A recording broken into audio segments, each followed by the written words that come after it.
गंदी नाली के गंदे कीड़े जब परवान चढ़ते हैं ना, जब इनके बाप के आगे वो हड्डियां फेंकी जाती हैं और दुम हिलाते हिलाते ये उस हड्डी को उठाने के लिए किसी भी हद पे चले जाते हैं, तो तब इस तरह के जुमले सामने आते हैं कि जनाब ने कहा कि बगैर भी रिलेशनशिप रखा जाए तो कोई ममानियत नहीं है, निकाह करना ही क्यों ज़रूरी है। भाई हम लोग अपने बच्चे अब दराज या अलीबाबा से .com से तो जाके वो ऑर्डर कर नहीं सकते। यहाँ इन अ कंट्री लाइक पाकिस्तान, जहाँ पर एक टिटका सा बच्चा भी जाता है ना अपनी बाजी के साथ बाजार में, तो सीना तान के जा रहा होता है कि कोई चूड़ा चमाड़ उसकी तरफ मैली नज़र उठा के ना देखे। तुम उस पूरी सकाफत के ख़िलाफ़ बकवास कर रही हो इनडायरेक्टली। जहाँ किताब तुमसे लिखवाई गई तो तुम बकवास करती हो आर्म फोर्सेस के अगेंस्ट। किताब तुमसे लिखाई गई तो तुम बकवास करती हो कि दाढ़ी वाला शख्स देख के मुझे फ़िरौन याद आ जाता है। किताब तुमसे लिखवाई गई तो तुम्हें ये कहा जाता है कि फ़ौज के लोग जो हैं कैरेक्टरलेस हैं। किताब तुमसे लिखवाई गई तो फिर ये सब कुछ बकवासात की जाती हैं। और तुम्हारा बाप इतना बड़ा हो गया कि जनाब डायरेक्टली आर्मी चीफ को और वज़ीर आज़म को वहाँ से बैठ के, मैं वज़ीर आज़म की फेवर में कोई नहीं हूँ, लेकिन जब आप अमेरिका में बैठ के बकवास करेंगे ना तो पाकिस्तान के वज़ीर आज़म या पाकिस्तान के आर्मी चीफ की तौहीन होती है। तो बाहर जाके आप लोग अपने मुल्क को नंगा अगर करते हैं और टारगेट करते हैं, और जब बात फ़लस्तीन की आती है तो एक बार इजराइल का नाम लेते हुए भी इन्हें मौत पड़ती है। यहाँ सीधा सीधा चीफ को टारगेट, वहाँ जाके एक लोकल सूबेदार, हवलदार और एक लांस नायक को नाम लेते हुए भी इन्हें मौत पड़ती है। तो वो कहते हैं ना, तोहमत लगा के वहाँ पे जो दुश्मन से दाद ले, ऐसे सुखन फरोश को मर जाना चाहिए। और रात वो एक और बड़ा ज़बरदस्त कि मिल्लत फरोशी करके फरंगी मंडी में अपनी मिल्लत को बेच के ना अंग्रेज़ों के आगे, मिल्लत फरोशी करके फरंगी मंडी में तभी जाके मुस्तहिक नोबल इनाम होते हैं। अस्सलाम वालेकुम। वालेकुम सलाम व रहमतुल्लाह। मलाला यूसुफजई ने एक इंटरव्यू में बयान दिया कि निकाह नामे के बगैर भी रिलेशन में रह सकते हैं। इस हवाले से क्या कहते हैं आप? देखें, उनको कोई जाके समझाए कि हम अभी अपने बच्चे दराज से तो ऑर्डर करने से रहे, ना ही हम अली बाबा से कह सकते हैं कि जनाब बच्चे भिजवा दो। वो पिज़्ज़े भेज सकता है, 2-4 दराज़े भेज सकता है, 2-4 खिलौने भेज सकता है।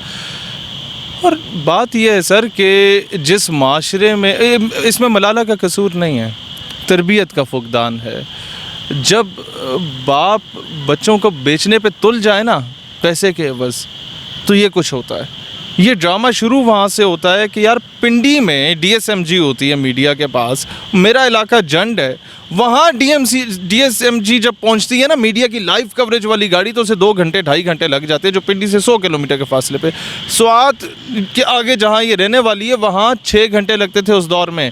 गोली इसे लगी नहीं है, मीडिया की गाड़ी पहले कवरेज के लिए पहुंच गई और इंटरनेशनल मीडिया पहले पहुंचे हुए, BBC, CNN, फलाने ढिमकाने सारे पहुंचे हुए।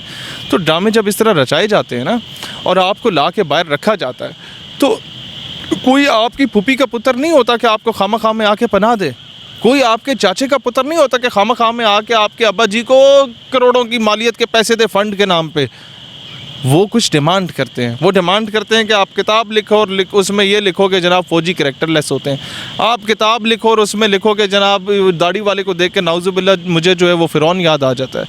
तो एक मेंटालिटी, पहले एक बंदे को खामा में हीरो बनाया जाता है। आप तो बेहतर जानते हैं कैसे हीरो से ज़ीरो और ज़ीरो से हीरो बनाए जाते हैं। अब होता क्या है कि जब लोग उसे आइडियलाइज़ करना शुरू हो जाते हैं या लोग उसे फॉलो करना शुरू हो जाते हैं, तो उससे ओल फोल खुराफात बकवास करवाई जाती है ताकि कौम का एक माइंड सेट, एक नैरेटिव क्रिएट किया जाए। अब जब उसे लॉन्च किया, फिर नोबल पीस प्राइज़ पाकिस्तान में 2 लोगों को मिले और दोनों ही मुतनाज़ तरीन लोग थे जिनको नोबल प्राइज़ मिले। एक कॉन्स्टिट्यूशन को नहीं मानता था वो, और दूसरा जो है उसने क्या गुल खिलाया वो आप बेहतर जानते हैं। तीसरी चीज़, हमने एक शेर लिखा था कि मिल्लत फरोशी करके फरंगी मंडी में तभी जाके मुस्तहिक नोबल इनाम होते हैं। रात जिनकी शराब व कबाब में गुजरती है वो सुबह सादिक तुम्हारे हुक्मरान होते हैं। तुम्हारे से मुराद पाकिस्तान के हो, हिंदुस्तान के हो, अफ़गानिस्तान के हो, मैं तफसील में नहीं जाता। लेकिन होता क्या है कि जब वो इस तरह की बात, इस तरह की स्टेटमेंट्स देती है, तो ये उस सोसाइटी का असर है उसके ऊपर। उस सोसाइटी को जिसको ये लोग आइडियलाइज़ करते हैं, उस वेस्टर्नाइज सोसाइटी जहाँ ये पली बड़ी, इसे लॉन्च किया जिन लोगों ने, वहाँ बाप के वहाँ क्या कहते हैं, बच्चे के ID कार्ड पे वालिद मोहतरम का नामे नामी इसमें गरामी नहीं लिखा होता। उसे ये नहीं पता होता कि बाहर मोहल्ले में फिरने वाले 600 टॉम डिक एंड हैरी में से उसका असल बाप कौन है या कौन कौन है। अगर वो फहरिस्त वो लिखना भी हो तो ID कार्ड पे पूरे नहीं आ सकते कि माँ को किस किस ने शर्फ बख्शा। लिहाजा जब आप ऐसे माशरे में पलते हैं تو پھر آپ یہ کہتے ہیں جب آپ کی تربیت ایسے ہاتھوں میں ہوتی ہے, جب آپ کو پھر یہ میرے الفاظ لکھیے گا, ودن فیو ایئرز اس کو لانچ کیا جائے گا دوبارہ پاکستان میں. مغرب آپ کو صرف دوائیاں بنا کے نہیں دیتا, اچھی باتیں بنا کے دیتا ہے. مغرب صرف آپ پہ تعلیمی نصاب مسلط نہیں کرتا کہ 40 سال اور کچھ چینج کرو نہ کرو, سب کچھ چینج کر دو, مسر چپس چینج نہ کرو, سب کچھ چینج کر دو, سنڈریلا صاحبہ شوڈ ریمین کانسٹنٹ, اسلام کو نکال دو, پاکستان کو نکال دو, فوج کے ایلیمنٹ کو نکال دو, اداروں سے محبت کو نکال دو, سب کچھ کر دو, لیکن ہماری جو مغربی غلامی ہے اس کو نصاب سے نہ نکالو بلکہ ٹو انکلوڈ اٹ. تو اسی طریقے سے مغرب آپ کو لیڈرز بھی بنا کے دیتے. ٹو بی ویری فرینک, میں اتنے اس معاملے پہ اسے لے کے نہیں جانا چاہتا. میں صرف ایک بات بتانا چاہتا ہوں کہ جو لوگ ماں پہ تہمت لگانے سے نہیں رکتے نا, باز نہیں آتے. ریاست آپ کی ماں ہوتی ہے, جب اس پہ تہمت لگاتے ہوئے کوئی باز نہیں آتا نا, تو اس طرح کے اول فول بکواسات کرنے میں آپ یہ کوئی نئی چیز نہیں ہے ان لوگوں کے لیے. یہ ان کو پلانٹ ہی اس لیے کیا جاتا ہے, ان لوگوں کو لانچ ہی اس لیے کیا جاتا ہے, اور یہ خطرے کی گھنٹی ہے آپ لوگوں کے لیے کہ مستقبل میں وزارت عظمیٰ کے منصب پہ فائز کرنے کے لیے اسے لانچ کیا جائے گا. ابھی آپ بولیں گے نہیں جی وہ کیسے کیا جائے گا, تو جناب وہ ایسے کیا جائے گا جیسے ماضی میں اور لوگوں کو کیا گیا. مثلا ملالہ صاحبہ جب پاکستان میں وزارت عظمیٰ کے منصب کے لیے لائی جائیں گی تو اس سے پہلے فلسطین یا کشمیر کے نام پہ فنڈنگ کروا دی جائے گی اس کے. وہ کیا پتہ وہ فنڈ فلسطین پہنچے یا اسرائیل چلا جائے, دائیں بائیں ہو جائے, یا کشمیر جاتے جاتے مودی صاحب کی جیب میں چلا جائے. لیکن جس طریقے سے امریکہ سیریا میں جب ظلم کرتا ہے تو بعد میں ریفیوجی کیمپس بنواتا ہے, ریفیوجی کیمپس بنواتا ہے تو ایک جھوٹے دعوے دار, نبوت کے جھوٹے دعوے دار کے سو کالڈ خلیفے سے, اس تھرڈ کلاس آدمی سے اس کا فیتا کٹواتا ہے, اور اسی جھوٹا دعوے دار جو باتھ روم میں مر گیا تھا اس کی تصویریں اس کیمپس میں لگی ہوتی ہیں. اب سیریا کے لوگوں کو تو نہیں پتہ نا کہ یہ بدبخت کون ہے, وہ تو اسے پوچھنا شروع ہو جاتے ہیں. اس طریقے سے وہ اس نیریٹو کو بلڈ کرتے ہیں.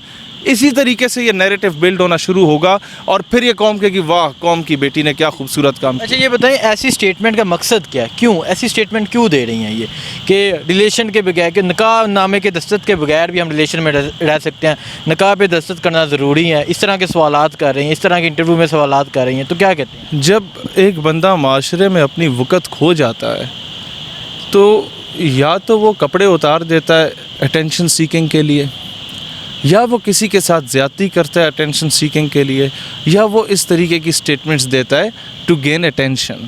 اس کے علاوہ کوئی وجہ نہیں ہے. اسے کہا ہوگا کہ یار یہ ہمارا رسالہ ہے, ہم تمہیں پیسے دے رہے ہیں, رسالہ یوں اس کی وہ ہوگی نہیں, پبلسٹی ہوگی نہیں, تو اس طرح کی سٹیٹمنٹ دے دو تو تمہارے خلاف بیانات بھی آ جائیں گے, اور اس سے پہلے اس طرح کے سارا کام بھی ہو جائے گا, پبلسٹی بھی ہو جائے گی, لوگ پڑھ لیں گے. تو یہ ان لوگوں کے ٹولز ہوتے ہیں, پبلسٹی سٹنٹس ہوتے ہیں جو یہ لوگ کرتے ہیں. لیکن اس پبلسٹی سٹنٹ کی آڑ میں جو پورے پاکستان کا ایک نیگیٹو امیج امت مسلمہ کے سامنے جاتا ہے کہ جناب یہ پاکستان کی جو گورنمنٹ ہے یا باقی لوگ ہیں ایسے اون کرتے رہے ماضی میں بھی اور اب بھی, تو کیا شگوفہ ان لوگوں نے پال پوس کے اقوام عالم کو دیا ہے کہ ایک شگوفہ جیسے نوبل پیس پرائز ملا وہ کہتا ہے کہ میں مر جاؤں تو پاکستان میں دفن نہ کیا جاؤں, دوسرا شگوفہ جیسے نوبل پیس پرائز دے دیا وہ اس طرح کے اول فول بک رہے. تو امت مسلمہ کو آپ پاکستان کا کیا امیج دے رہے ہیں؟ لہٰذا ایسے لوگ جو آپ کی آرمڈ فورسز پر بکواس کرتے ہوں, ایسے لوگ پھر آپ لوگوں کی ٹو نیشن تھیوری پہ بکواس کرتے ہوں, ایسے لوگ جو آپ لوگوں کے ریلیجیس نارمز, پھر کلچر, پھر ٹریڈیشن, پھر آپ کی ثقافت پہ وار کرتے ہوں, پھر اس کے بعد انڈائریکٹلی فحاشی کی طرف آ رہے ہوں. اور کن کن لوگوں کے ساتھ ان کے روابط ہیں, میں I don't want to go into the details. ایسے لوگوں کا نظریاتی طور پر سدباب ہونا ضروری.